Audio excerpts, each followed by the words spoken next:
Hello students.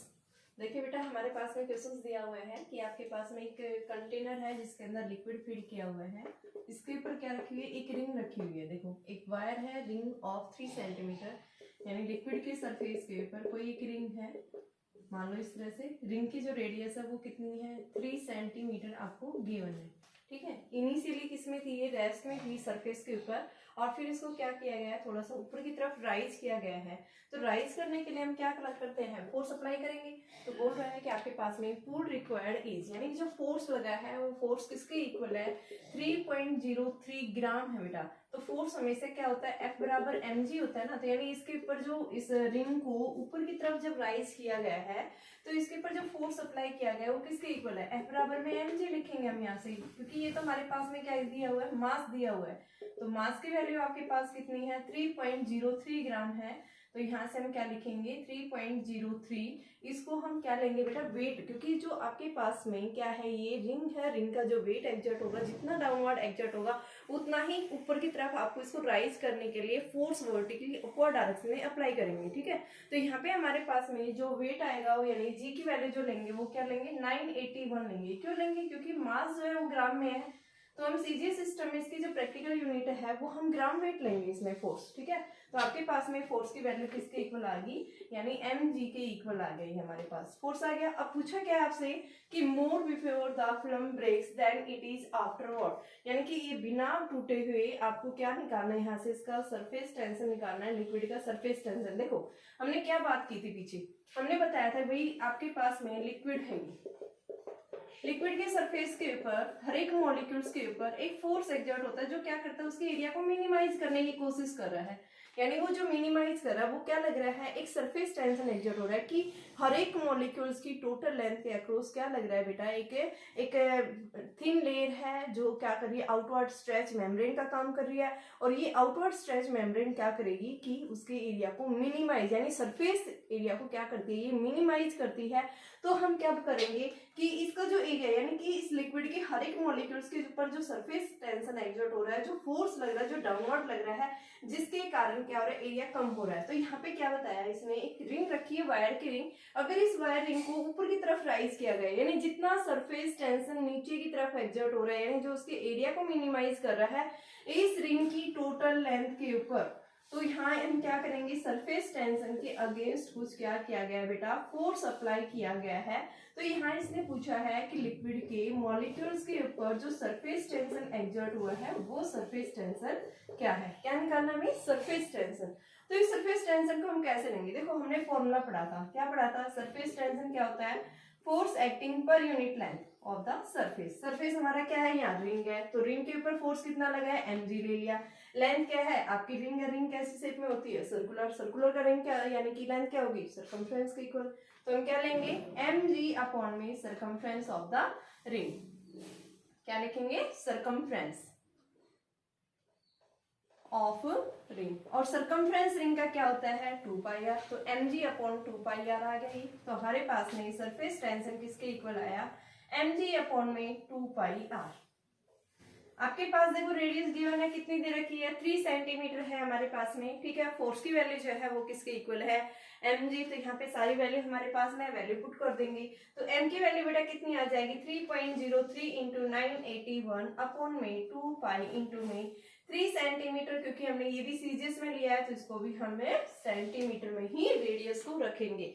तो हमारे पास में ये क्या आ जाएगा, सरफेस टेंशन। और इसकी वैल्यू जब आप निकालते हैं तो ये 78.48 के आसपास आती है, और यूनिट जो है 78.84, यूनिट क्या होगी, डाइन पर सेंटीमीटर। तो ये क्या है, इसकी यूनिट है। तो बेटा ये क्या है हमारे पास में, सरफेस टेंशन। इस क्वेश्चन में यही पूछा था। देखो हमने क्या बताया, अभी आपके पास में ये लिक्विड था, अभी यहाँ कोई रिंग नहीं रखी हुई थी, ठीक है, मान लो ये है।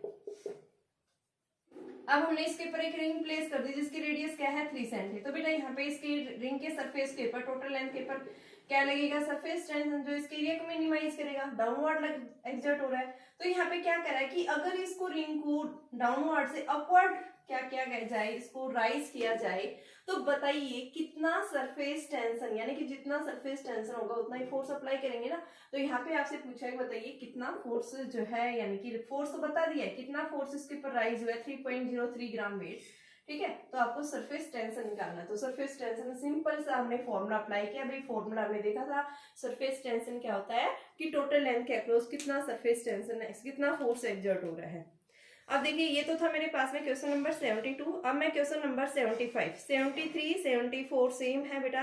ठीक है, अब हमें देखो वर्क डन मैंने बताया था आपको, सरफेस एनर्जी बताया था ना, सरफेस एनर्जी क्या होता है। सरफेस एनर्जी देखो क्वेश्चन नंबर 73 में देखो, calculate the work done in blowing A saw bubble. एक सॉ बबल है, देखो क्वेश्चन नंबर 73 बेटा ध्यान से क्या कह रहा है, एक सॉ बबल है, उस सॉ बबल की जो रेडियस है वो किसके इक्वल आ रही है,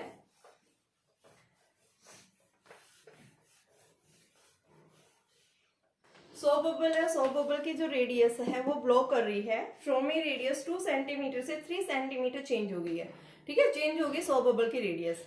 तो कितना वर्क डन होगा, उसकी रेडियस अगर 2 सेंटीमीटर से 3 सेंटीमीटर साइज चेंज हो गया 100 बबल का, तो बताइए कितना वर्क डन होगा, यानी वर्क डन का मतलब सरफेस एनर्जी। ठीक है, अब सरफेस टेंशन ऑफ सॉल्यूशन का आपको 30 दिया हुआ है। ठीक है, अब एक बात और देखो बेटा, पीछे वाले क्वेश्चन में मैंने यहाँ से आपके पास में जो फोर्स लगेगा ना, वो आप लेंथ जो लगेगी वो दो सरफेसेस के ऊपर लगेगी, क्योंकि एक तो आउटसाइड हो गया एक इनर। तो वहां पे पीछे वाले क्वेश्चन में जो हमने लिखा था S is equal to F/2L लेना है, इसको 2 से मल्टीप्लाई क्यों किया, क्योंकि रिंग जो है ना आपके पास में दो सरफेसेस है, एक तो इसका आउटर सरफेस हो गया, एक इसका इनर सरफेस हो गया लिक्विड के अंदर। तो याद रखना कि जब भी आपके पास में इस तरह से आ जाए तो वहां पे आप क्या लेंगे, सरफेस दो होंगे, तो 2 से आप उसको और मल्टीप्लाई करेंगे। अब यहाँ पे भी हमारे पास जो सॉफ्ट सॉल्यूशन है, इस केस में भी मेरे पास दो सरफेसेस होंगे। ठीक है, यानी एरिया जो है दो सरफेसेस के कारण मिलेगा। अब हमें निकालना क्या है यहाँ से कि अगर उसकी रेडियस 2 सेंटीमीटर से 3 सेंटीमीटर चेंज हो गया तो कितना वर्क डन, यानी कितनी सरफेस एनर्जी रिक्वायरमेंट होगी। निकालना क्या है आपको, सरफेस एनर्जी निकालनी है। तो इस सरफेस एनर्जी को, यानी इसकी एनर्जी कितनी चेंज हुई है, मान लो आपके पास में 100 बबल था, ये 2 सेंटीमीटर रेडियस थी इसकी। अब हम क्या करते हैं, सरफेस टेंशन के अगेंस्ट इसके ऊपर कुछ क्या लगाते हैं, फोर्स अप्लाई करते हैं, जिसके कारण इसका साइज बढ़ जाता है। तो इसकी रेडियस 2 से 3 सेंटीमीटर चेंज हो गई है। ठीक है, तो R1 हमारे पास में कितना है, 2 सेंटीमीटर, और R2 हमारे पास में कितना है, 3 सेंटीमीटर। तो रेडियस चेंज होगी, तो यानी जब ये बॉडी अपनी साइज चेंज कर रहा है तो यानी कि वर्क डन हुआ यहाँ से बेटा। तो हम सबसे पहले क्या देखेंगे, वर्क डन जो आएगा वो किसके इक्वल आएगा, वो वर्क डन हमें निकालना है। तो उस वर्क डन को निकालने के लिए हमने सरफेस एनर्जी पढ़ा था। सरफेस एनर्जी जो है हमारे पास में किसके इक्वल आ रहा था, सरफेस टेंशन इनटू में चेंज इन एरिया। ये फॉर्मूला मैंने आपको ड्राइव भी करवाया था पिछले लेक्चर के अंदर। ठीक है, यहाँ एरिया जो होगा वो डबल सरफेसेस के कारण होंगे, क्योंकि सॉफ्ट सॉल्यूशन में दो सरफेसेस है। ठीक है, एक वो एयर का हो गया, दूसरा क्या हो गया, सॉफ्ट का हो गया। ठीक है, तो यहाँ से हमारे पास सबसे पहले एरिया चेंज कितना होगा, तो क्या लिखेंगे, स्फेयर है, स्फेयर का जो है क्या होता है 4πr²। तो इनिशियल रेडियस क्या है बेटा 2 और फाइनल क्या है 3, तो क्या करेंगे R2² माइनस R1², और दो सरफेसेस होने की वजह से हम 2 से मल्टीप्लाई कर देंगे। तो हमारे पास में डेल्टा ए किसके इक्वल आ गया, 2 इंटू में 4π, R2 की वैल्यू यानी कि 9 माइनस 4, तो ये 10 इंटू 4π, ये वैल्यू आ गई हमारे पास में। ये किस में ले रहे हैं हम, सेंटीमीटर में ले रहे हैं। ठीक है, तो ये हमारे पास में एरिया आ गया। ठीक है, सेंटीमीटर स्क्वायर, क्या आ गई ये एरिया। अब हमें निकालना क्या है, सरफेस एनर्जी, वर्क डन निकालना है। तो वर्क डन जो होता है यानी एनर्जी भी क्या है, वर्क डन की ही फॉर्म है। ठीक है, तो आपके पास में सरफेस टेंशन दे रखा है, इसके ऊपर कितना दे रखा है 30 टाइम पर सेंटीमीटर, तो 30 इंटू में 10 इंटू 4π, आपके पास क्या आ जाएगा, ये वर्क डन आ जाएगा। किस में आएगा, अर्क्स में आएगा, क्योंकि यहाँ पे सारी वैल्यू हम सीजीएस में ले रहे हैं। ठीक है, तो ये आपके पास में क्या आ जाएगा, वर्क डन, कितना वर्क डन रिक्वायरमेंट होगा। क्वेश्चन नंबर 75 देखिए, थोड़ा सा अलग है। क्वेश्चन नंबर 75 वेरी इंपॉर्टेंट है। ठीक है, कॉम्पिटिशन के हिसाब से आपसे क्वेश्चन जो पूछे जाते हैं सरफेस टेंशन के ऊपर, इसी टाइप के क्वेश्चन पूछे जाते हैं। तो क्वेश्चन नंबर 75 देखिए बेटा क्या कहता है। क्वेश्चन नंबर 75, एक लिक्विड ड्रॉप है, उस लिक्विड ड्रॉप की जो डायमीटर d है, लिक्विड ड्रॉप है, उस लिक्विड ड्रॉप का डायमीटर d है, वो ब्रेक्स डाउन हो गया इनटू 27 ड्रॉप्स के अंदर। ठीक है, डायमीटर d था, एक लार्जर ड्रॉप थी, उसका डायमीटर d था और वो 27 छोटी ड्रॉप्स के अंदर टूट गया है। तो यहाँ से आपको बताना है, बताइए उसकी एनर्जी में कितना चेंज आएगा। ठीक है, चेंज इन एनर्जी। साथ में सरफेस टेंशन जो है वो लिक्विड का आपको कितना दिया हुआ है बेटा, सिग्मा दिया हुआ है। तो आपको यहाँ पे बताना है कि बताइए कितनी जो है इसकी वैल्यू चेंज होगी। ठीक है, तो देखो मान लो लार्जर ड्रॉप है, लार्जर ड्रॉप जो थी उसकी रेडियस क्या है, आर मान ली। ठीक है, आर किसके इक्वल लिखेंगे, d/2 के इक्वल है, क्योंकि डायमीटर गिवन है ना, आपको रेडियस गिवन नहीं है, तो आप क्या लेंगे, डायमीटर का हाफ कर देंगे, क्या होगी, रेडियस होगी आपके पास। अब आपसे ये पूछा है कि भाई जो बड़ी ड्रॉप थी वो बड़ी ड्रॉप 27 छोटी ड्रॉप्स के अंदर चेंज हो गई, 27 टीनी ड्रॉप्स के अंदर क्या होगी, वो चेंज हो गई है। तो आप क्या लेंगे कि radius of smaller drop, smaller drop का रेडियस जो है स्मॉल आर। ठीक है, अब हम क्या लिखेंगे, स्मॉलर ड्रॉप का रेडियस हमने क्या ले लिया है, स्मॉल आर ले लिया है। तो बेटा यहां से हम क्या लिखेंगे कि जो आपकी बड़ी वाली जो ड्रॉप है, वॉल्यूम जो है यानी 27 स्मॉल ड्रॉप का volume of larger drop will be equal to volume of smaller drops. और कितनी ड्रॉप्स है स्मॉलर, 27 है, तो हम क्या लेंगे 27 से मल्टीप्लाई कर देंगे इसको। ठीक है, 27 लेंगे ना इस केस में, तो आपके पास में वैल्यू देखो क्या आ जाएगी, लार्जर ड्रॉप की वॉल्यूम क्या होगा, 4/3 पाई आर की जगह d/2 का क्यूब बराबर 27 इंटू में 4/3 पाई आर क्यूब रख दिए बेटा। ये 27 थी ये, तो यहाँ से 4/3 पाई से 4/3 पाई कैंसिल, क्या आ गया d³ में 8 is equal to r³ into में 27। ठीक है, तो यहाँ से हमारे पास में जो d आ रहा है यानी कि वो हम क्या लिख सकते हैं, d/2 इज इक्वल टू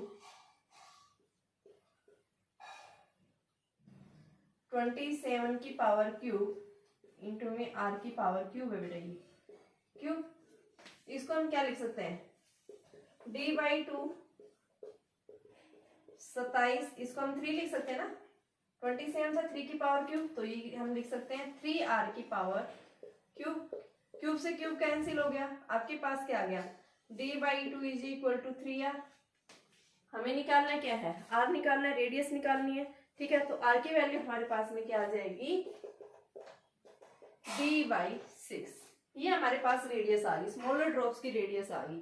अब देखो बड़ी ड्रॉप किस में चेंज हुई है, 27 स्मॉल ड्रॉप्स के अंदर चेंज हुई है। तो अब इनका एरिया कितना चेंज हुआ है, सबसे पहले हम देखेंगे कि जो आपके पास में इनिशियल जो ड्रॉप थी यानी लार्जर ड्रॉप थी ना इनिशियल, उसका एरिया कितना है, और फाइनल जब वो 27 ड्रॉप्सलेट्स में चेंज हो गई है तो उसका एरिया कितना चेंज हुआ है।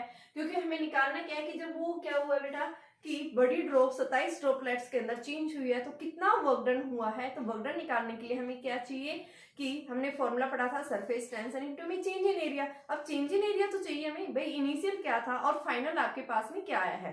ठीक है, तो इसको निकालने के लिए, चेंज इन एरिया निकालने के लिए हम क्या लिखेंगे, initial area minus final area.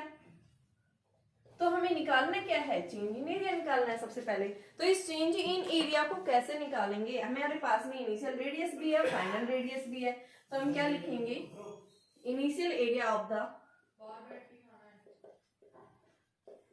Area of larger drop 4 pi R की जगह क्या लिखेंगे, d/2 स्क्वायर। और आपके पास लार्जर ड्रॉप स्मॉलर ड्रॉप्स है, final area of smaller drop 27 है, तो क्या लिखेंगे 4 पाई आर की वैल्यू अभी हमने निकाली थी d/6 है, तो 27 इंटू 4 पाई d/6 का स्क्वायर, ये हमारे पास फाइनल आ गई।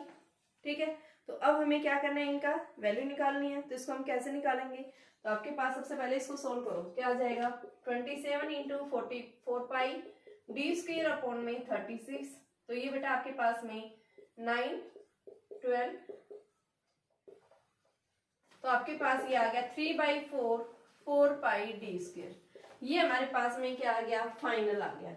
अब चेंज इन एरिया निकालना है, तो चेंज इन एरिया हम कैसे निकालते हैं, delta A is equal to, यानी कि इनिशियल जो एरिया है उस एरिया में से फाइनल एरिया को क्या कर दो, सब्ट्रैक्ट कर दो। तो आपके पास में इनिशियल एरिया किसके इक्वल आ रहा है, यानी कि आप इसको ये लिख सकते हैं 4 पाई डी स्क्वायर बाई 4, तो 4 से 4 कैंसिल बेटा, पाई डी स्क्वायर आ गया। यहाँ से आप करेंगे तो 4 से ये, तो ये वैल्यू किसकी 3 पाई डी स्क्वायर की इक्वल आई। तो फाइनल एरिया हमारा ज्यादा, इनिशियल क्या है कम, तो हम क्या करेंगे, फाइनल एरिया में से इनिशियल एरिया सब्ट्रैक्ट कर देंगे। यहाँ से मैंने बताया था भाई इनिशियल से फाइनल, ठीक है। और आपको ये देखना क्योंकि लार्जर रेडियस है ना फाइनल के, आप तो यहाँ पे आप क्या लिखेंगे कि जो चेंज इन एरिया जो आएगा किसके इक्वल आएगा, final area minus initial area लिखेंगे।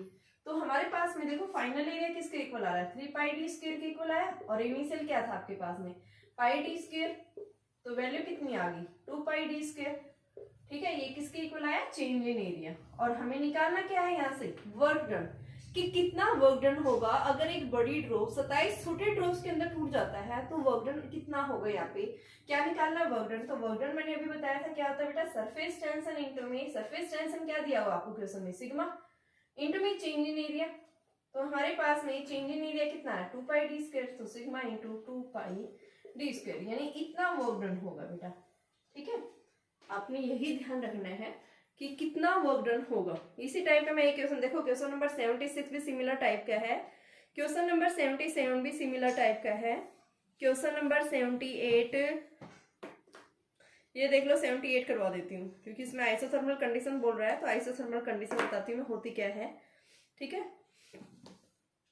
तो क्वेश्चन नंबर 78 देखिए, ये 75 था हमारे पास में, एक बार ध्यान से फिर से समझ लो। इसमें क्या देखा हमने, सबसे पहले बड़ी ड्रॉप का डायमीटर दिया हुआ था, वो बड़ी ड्रॉप्स छोटे ड्रॉपलेट्स के अंदर चेंज हुई। कितनी ड्रॉपलेट्स में चेंज हुई, 27 ड्रॉपलेट्स में, सारी ड्रॉप्स ऐसी आइडेंटिकल है, ठीक है। तो हमने क्या माना कि छोटी वाली ड्रॉप्स का रेडियस क्या है, स्मॉल आर है, बड़ी वाले की रेडियस क्या ले ली, स्मॉल आर, यानी capital R is equal to d/2 ले लिया हमने, ठीक है। तो जो बड़ी वाली ड्रॉप है वो क्या हो रही है, छोटे में चेंज हुई है, तो बेटा वॉल्यूम क्या रहेगा, दोनों का सेम रहेगा ना भाई। 27 छोटे ड्रॉपलेट्स का जो वॉल्यूम आएगा वो किसके इक्वल होगा, लार्जर ड्रॉप होगी उसके वॉल्यूम के इक्वल होगा। तो हमने क्या किया, कंडीशन लगा दी, यहाँ से हमारे पास छोटी ड्रॉपलेट थी उसकी रेडियस आ गई है, ठीक है। रेडियस किसके इक्वल आई, d/6 आ गई हमारे पास में। अब हम सिमिलर क्या करेंगे कि इनिशियल एरिया क्या था, जब आपके पास जब ड्रॉपलेट्स ब्रेक नहीं हुई थी 27 ड्रॉपलेट्स में, तो इनिशियल एरिया क्या था। सबसे पहले हमने क्या देखा, इनिशियल एरिया देखा, फिर उसके बाद में जब वो 27 ड्रॉपलेट्स के अंदर चेंज हो गई है तो फाइनल एरिया देखा,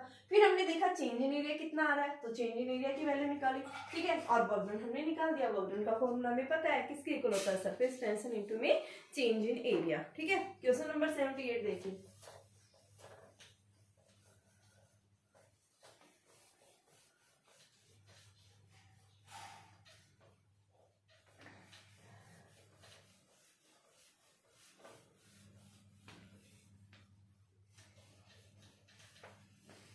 देखो क्वेश्चन नंबर 78 कह रहा है बेटा आपके पास में 200 बबल्स हैं वैक्यूम के अंदर, यानी फ्री स्पेस के अंदर है, जिनकी रेडियस 3 सेंटीमीटर और 4 सेंटीमीटर है, ठीक है। 200 बबल्स हैं जिनकी रेडियस 3 सेंटीमीटर एंड 4 सेंटीमीटर है। क्या हो गई है, दोनों कोलेक्स हो गई हैं, कंबाइंड हो गई हैं एक दूसरे के साथ में, किसके ऊपर बेटा, अंडर द आइसोथर्मल। आइसोथर्मल का मतलब होता है टेम्परेचर क्या है, कांस्टेंट। जहां पे भी आइसोथर्मल नाम आ जाए इसका अंडर मतलब क्या है बेटा कि टेम्परेचर क्या हो गया, कांस्टेंट हो गया। भाई कांस्टेंट टेम्परेचर के ऊपर जो दो अलग अलग 100 बबल्स की ड्रॉप्स थी, जिसकी एक की रेडियस 3 सेंटीमीटर है, दूसरे की जो रेडियस वो है 4 सेंटीमीटर, दोनों आपस में क्या हो गई, कोलेक्स हो गई है, दोनों कंबाइंड हो गई है, कंबाइंड होकर के एक सिंगल ड्रॉपलेट्स फॉर्म कर रही हैं। तो हमें निकालना क्या है कि बताइए कि जो न्यू बबल फॉर्म हुआ है, यानी जब दोनों कंबाइंड हो गई है, कंबाइंड होने के बाद में जो नई ड्रॉपलेट आपके पास में बनी है, उस नई ड्रॉपलेट्स की जो है रेडियस आपको बतानी है, ठीक है। तो हमें क्या देखना है यहाँ से कि सबसे पहले फर्स्ट इनिशियल सरफेस एनर्जी क्या थी और बाद में, और फिर हम क्या करेंगे इसमें कंजर्वेशन ऑफ एनर्जी को अप्लाई कर देंगे, ठीक है बेटा। तो देखिए कि आपके पास में दो बबल्स थी, एक बबल ये है, दूसरी बबल थोड़ी सी बड़ी, दोनों कंबाइंड होगी, दोनों कंबाइंड होकर एक लार्ज ड्रॉप फॉर्म कर रही है। तो इसकी रेडियस हमें निकालनी है। R1 R2 आपके पास में गिवन है, R1 R1 हमारे पास में कितना 3 और 4 सेंटीमीटर दे रखा है, 3 सेंटीमीटर 4 सेंटीमीटर। ठीक है, तो इनिशियली हम देखेंगे भाई एनर्जी, सरफेस एनर्जी क्या है फर्स्ट बबल की। दो सरफेसेस है, 100 बबल के केस में मैंने बताया लिक्विड ड्रॉप में ओनली सिंगल क्या होता है, सरफेस होता है। 100 बबल आ जाए आपके पास में तो उस केस में डबल सरफेस, एयर बबल होगा उस केस में सिंगल सरफेस। ठीक है, तो यहाँ पे देखिए for first 100 bubble surface energy किसके इक्वल होगा, सरफेस टेंशन देखो कितना दे रखा है आपके पास में दोनों का, यहाँ कुछ नहीं दिया तो सरफेस टेंशन तो सेम रहेगा दोनों केस में। तो सरफेस टेंशन मान लो S इंटू में 4 पाई R1 स्क्वायर। सेकंड का क्या हो जाएगा, surface energy of second 100 bubble किसके इक्वल आएगा, S इंटू में 4 पाई R2 स्क्वायर। ठीक है बेटा, by using the conservation of energy, भाई दोनों कंबाइन हो गए तो जितने दोनों की एनर्जी थी वही एनर्जी फाइनल होगी by using conservation of energy. कि कोलेक्स होने से पहले और कोलेक्स होने के बाद में एनर्जी क्या रहेगी, सेम रहेगी। Conservation of energy, energy before the coalesce drops will be equal to the energy जब वो दोनों ड्रॉप्स क्या होगी, आपस में कोलेक्स हो गई है, कंबाइंड हो गई है, तो एनर्जी इनकी क्या रहेगी, रिमेन सेम। तो मान लो आपके पास में जो बड़ी वाली ड्रॉप है उसकी रेडियस हमने आर ले रखी है, तो हम क्या लिखेंगे 8 पाई आर स्क्वायर इंटू में एस इज इक्वल टू 8, यहाँ 8 की जगह हम क्या लेंगे, क्योंकि डबल सरफेसेस है 2 से मल्टीप्लाई भी करेंगे यहाँ पे, तो ये क्या आएगा 8 पाई R1 स्क्वायर एस प्लस में 8 पाई R2 स्क्वायर इंटू में एस, तो ये s इंटू में 8 पाई R1 स्क्वायर प्लस में R2 स्क्वायर, 8 पाई R स्क्वायर इंटू में s से s कैंसिल, 8 पाई से 8 पाई कैंसिल, तो ये हमारे पास में R स्क्वायर किसके इक्वल आया, R1 स्क्वायर प्लस में R2 स्क्वायर। R1 कितना है बेटा 3 और R2 कितना है 4, तो ये 3 का स्क्वायर प्लस 4 का स्क्वायर यानी 25 हो गया, और 25 यानी कि इसका R स्क्वायर क्या आ गया 25, तो इसको हम क्या लिखेंगे, यानी R की वैल्यू हमारे पास में किसके इक्वल आएगी 5 सेंटीमीटर। दोनों कंबाइन होंगे तो यहाँ पे आपके पास जो नई रेडियस आएगी वो 5 सेंटीमीटर होगी। ठीक है, क्वेश्चन नंबर 79 भी हो जाएगा। क्वेश्चन नंबर अब ये देखिए 81, देखो क्या कह रहा है, थोड़ा सा लगे 81 भी, फिर उसके बाद हम 82 और 83 की ओर बात करेंगे। ठीक है, तो सबसे पहले देखो 81 क्या कह रहा है।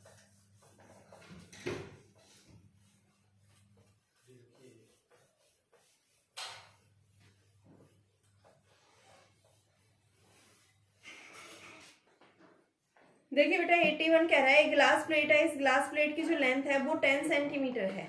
एक ग्लास प्लेट है, इस ग्लास प्लेट की जो लेंथ है वो कितनी है 10 सेंटीमीटर है।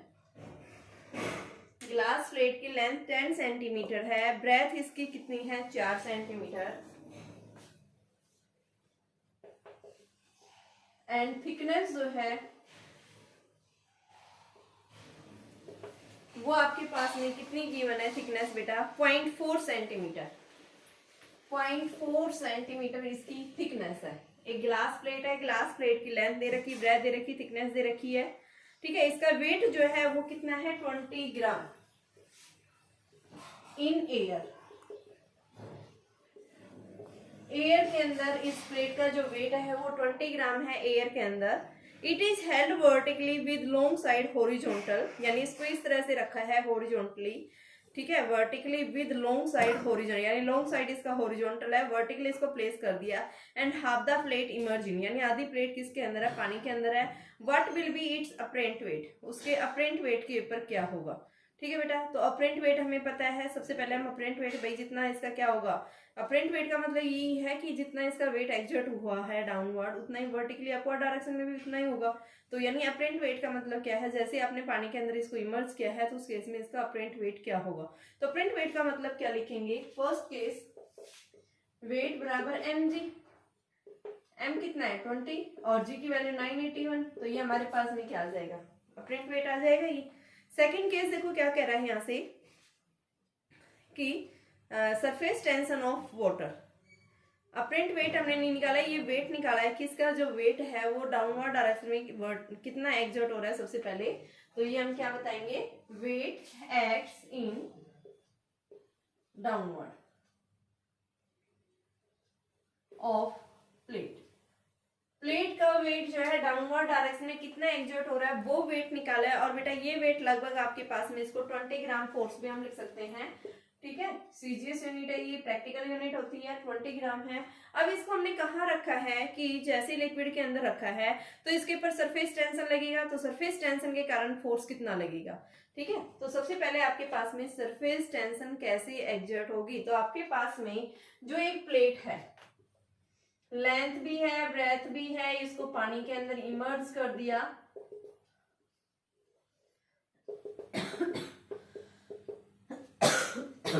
इसको वर्टिकली जो है इस तरह से बेटा प्लेस किया हुआ है। तो यहां से हम क्या बताएंगे, यानी पूरी तरह से इसकी विड्थ तो नहीं है इसके अंदर, तो हम क्या बताएंगे भाई, ये ऐसे रखिए बेटा, ये वर्टिकली यानी हॉरिजॉन्टली यूं है, ये लेंथ पूरी है और साथ में इसकी थिकनेस, ठीक है। ये दो चीज हम बताएंगे। तो आपके पास में सबसे पहले बताएंगे, जैसे ये क्या हुई लिक्विड के अंदर एग्जर्ट किया है तो सरफेस टेंशन लगेगी, इस एरिया को मिनिमाइज करेगा। तो जितना सरफेस टेंशन एग्जर्ट हो रहा है उतना क्या लगेगा, यहाँ पे फोर्स लगेगा वर्टिकली अपवर्ड डायरेक्शन। तो हम सबसे पहले क्या लिखेंगे, force acting on the plate. Plate के ऊपर फोर्स की वैल्यू देखो, एस इज इक्वल टू क्या पढ़ा था, एफ बाई एल। तो यहाँ पे क्या लिखेंगे, F is equal to S into में एल। एस क्या है, सरफेस टेंशन, एल क्या है, इसकी टोटल लेंथ, और लेंथ हमारे पास में जो प्लेट जो है वो क्या है, वाटर के साथ में कांटेक्ट में है। तो बेटा हम यहाँ पे क्या लेंगे, डबल सरफेसेज होंगे, ठीक है। डबल सरफेसेज देखो, आउटसाइड थे कि यहाँ लिक्विड के इनसाइड, तो यहाँ पे भी हम क्या लेंगे, लेंथ के दो सरफेसेज। तो आपके पास में फोर्स जो आएगा वो क्या आएगा, एस इंटू में 2 इंटू में लेंथ प्लस में थिकनेस इसकी, ठीक है। क्यूबॉइड शेप में आपके पास में ये जो प्लेट है, इस वजह से हम लेंगे। तो ये s इंटू में 2, लेंथ आपके पास में कितनी है 10 और थिकनेस कितनी है 0.4। तो ये आपके पास में 10.4 इंटू में 2 इंटू एस, तो ये हमारे पास 20.8 एस आ जाएगी वैल्यू, ठीक है। और 20.8 एस को हम ये लिख देंगे। एफ की वैल्यू देखो हमारे पास में, ये हमारे पास क्या आ जाएगा, फोर्स की वैल्यू आ जाएगी, ठीक है। निकाल लेंगे इसको, ठीक है बेटा। सरफेस टेंशन गिवन है, हाँ 70 दे रखा है, तो उसकी वैल्यू आप पुट कर दो, यहाँ से एस की वैल्यू क्या आ गई, 70 आ गई। तो ये तो हमारे पास में क्या देगा, फोर्स देगा। ये सेकंड केस बोल रहा है इसमें कि आपको क्या निकालना है, ये तो हमने अब थ्रस्ट और लगेगा इसके ऊपर, तो अब थ्रस्ट क्या लगेगा भाई, जितना डाउनवर्ड एग्जर्ट हुआ है उतना ही। तो अब थ्रस्ट क्या होगा, यानी कि जो लिक्विड यहाँ से डिस्प्लेस हुआ है, क्योंकि हमें तो अपरेंट वेट निकालना है। अपरेंट वेट का मतलब होता है एक्चुअल वेट माइनस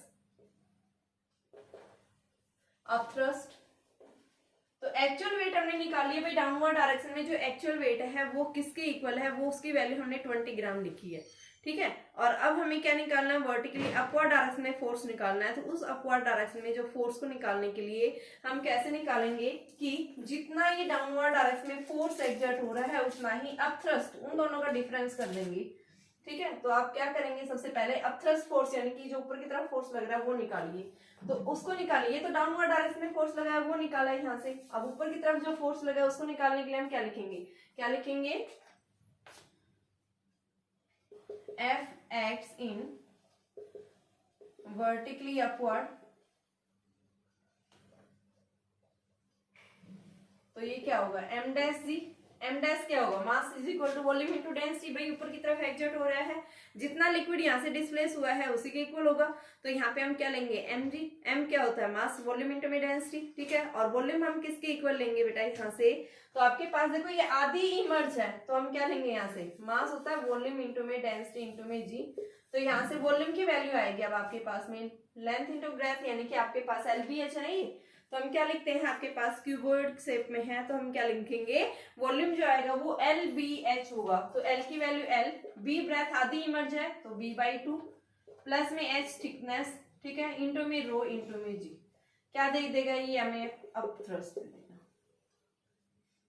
अब हम निकालेंगे कि एक्चुअल वेट जो है वो अपरेंट वेट जो आएगा वो किसके इक्वल।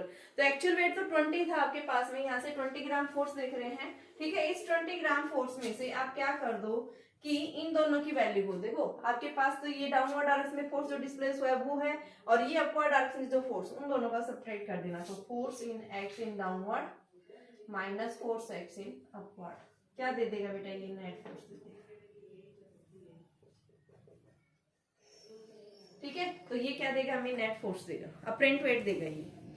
क्वेश्चन नंबर 82 बेटा इसी तरह से ही है, एनर्जी रिलीज कितनी होगी, काइनेटिक एनर्जी का कॉन्सेप्ट लगा देना है। क्वेश्चन नंबर 30 हो जाएगा 82। 83 और देखिए, 82 और देख लो, 83 जो है ना क्वेश्चन, ये देखो एक बार ये और करवा देती हूँ। क्वेश्चन नंबर 83 इंपॉर्टेंट क्वेश्चन है, एग्जाम में भी आया हुआ है, ये फाइनल एग्जाम्स के अंदर क्वेश्चन आया हुआ बेटा ये, तो ध्यान से देखिए क्या कह रहा है क्वेश्चन नंबर 83।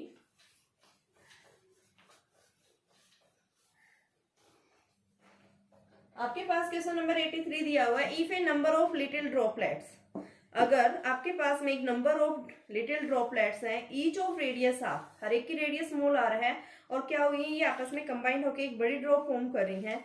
ठीक है, so that rise in temperature, temperature rise करने पर हमारे पास में जो चेंज इन टेम्परेचर जो आ रहा है वो किसके इक्वल आ रहा है, डेल्टा थीटा। 83 क्वेश्चन है बेटा, delta theta is equal to 3J upon में 3 सिग्मा बाई जे है बेटा।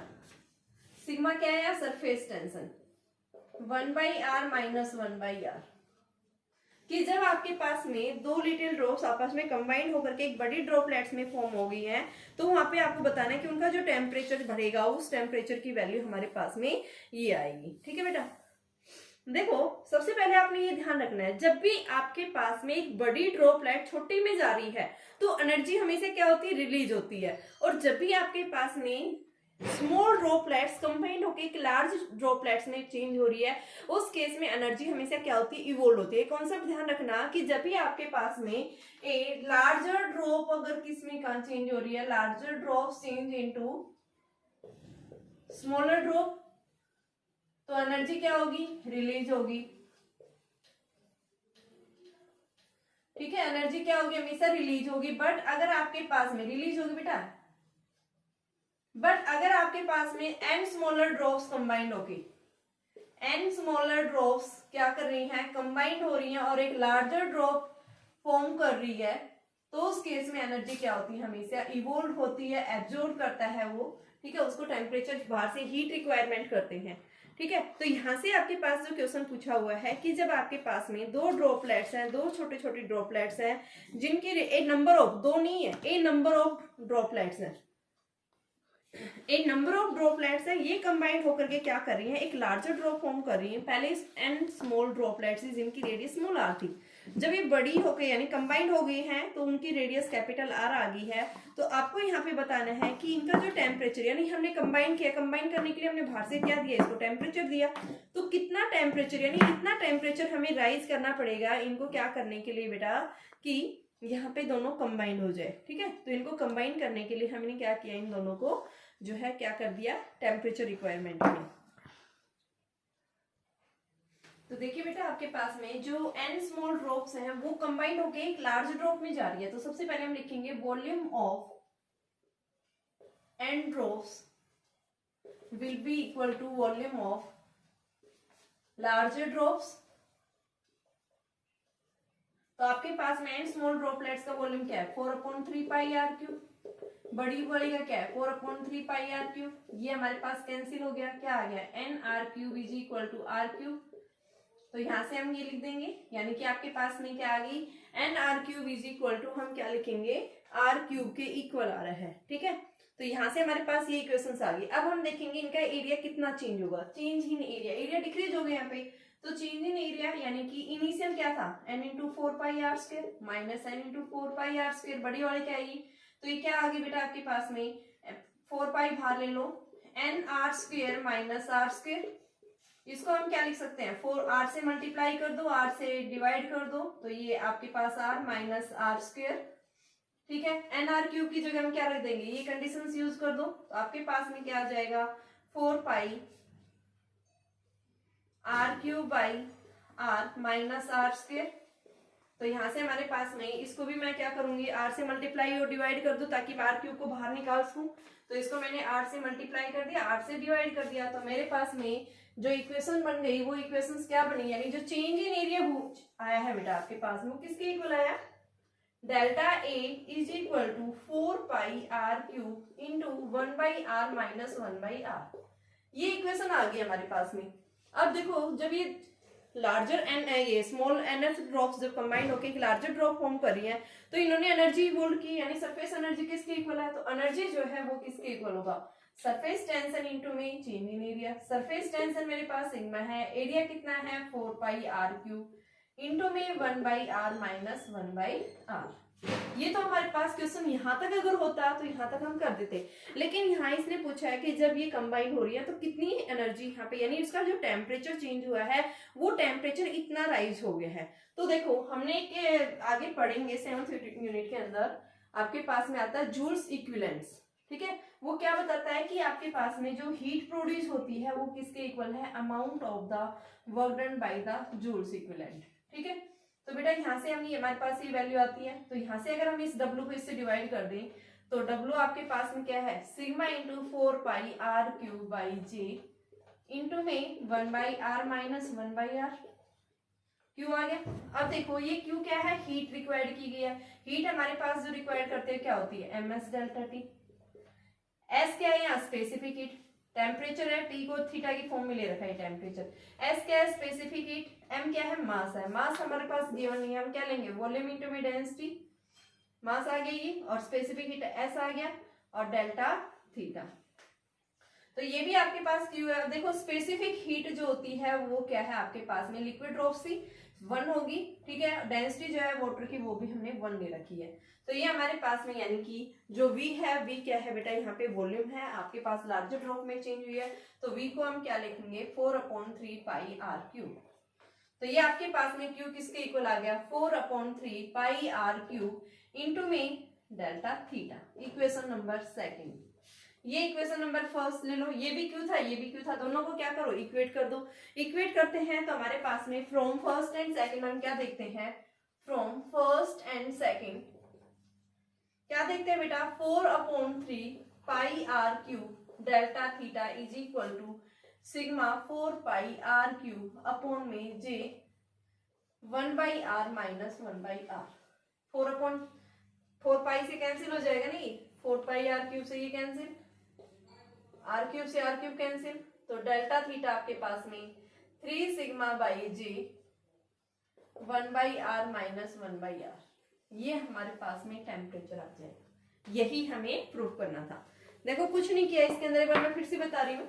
देखो एन ड्रॉपलेट से एक लार्जर ड्रॉप में चेंज हुई है, तो ये हमारे पास में आ गया है, ठीक है। एन ड्रॉप्स की एन आर क्यूब इसके इक्वल आ गया।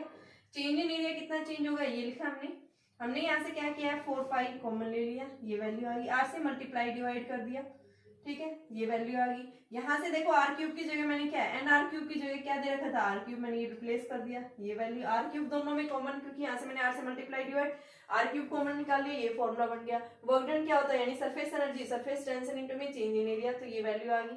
अब ये बोल रहा है कि जब आपने इनको कंबाइन किया है एन सिमिलर ड्रॉप्स को, तो हीट यहाँ पे इवोल्व हुई है, एब्जॉर्ब की एनर्जी, ठीक है। तो क्यू क्या होता है W बाई जे, तो W की वैल्यू हमने रख दी है यहाँ से। अब हीट जो रिक्वायरमेंट की है वो किसके इक्वल है, ms डेल्टा टी, ठीक है बेटा। ये स्पेसिफिक हीट होती है कि जब भी आप कंबाइन कर रहे हैं तो जो हीट रिक्वायर्ड कर रहे हैं, तो यहाँ पे आपके पास स्पेसिफिक हीट की फॉर्म में आएगी। तो यहाँ पे स्पेसिफिक हीट वाटर के लिए क्या है 1 है और डेंसिटी भी 1 है, तो ये वॉल्यूम आ गया हमारे पास में, और ये वैल्यू इक्वेट कर दी, मेरे पास में क्या आ गई, ये सॉल्यूशन आ गया इसका, ठीक है। हमें यही प्रूफ करना था इसका।